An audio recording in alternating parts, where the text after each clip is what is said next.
Guys, good morning. Ayan guys, may kabayo dito guys, horse.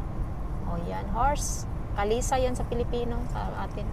Ayan guys, good morning, good morning. Ito ang daan namin dito guys. O, papunta kami ng, where we going? Nina? Yep. Nina. Kukunin namin yung ano guys, yung pang winter namin na nadala nung agent namin. So yan guys, ang ganda dito, hindi siya traffic.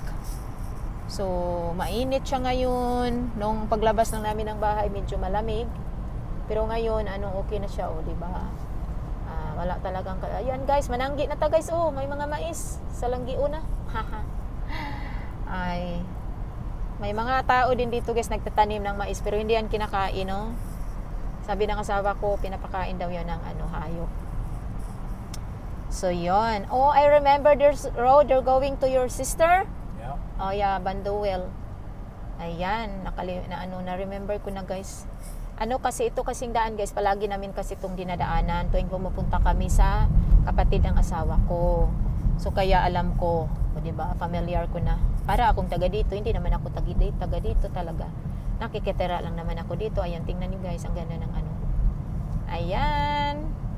Ayan ang mga bahay nila dito guys. Ayan, tingnan niyo, malapit sa isa't isa. Walang mga koral-koral, walang gate. Unlike sa atin, sa Pilipinas kasi kailangan mong mag-gate. Kasi alams nyo naman ang mga tao, hindi natin masabi. Ayan, ang ganda ng mga kahoy. O yun. O diba, ang ganda. Kaso lang, after nyan, maglilinis ka na naman. Diba? So yan, happy Sunday. At sa Pilipinas ay gabi kayo dyan. Matulog kayo ng maaga guys, kasi alam nyo naman bukas pasok na naman. Ayan ang mga mother, kailangan gumising ng maaga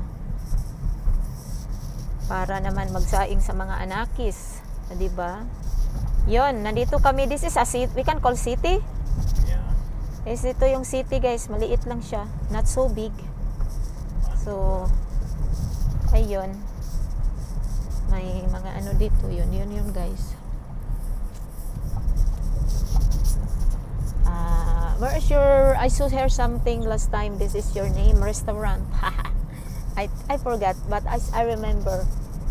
It's in the end of this road, I think. Yeah. Ko guys, may dito.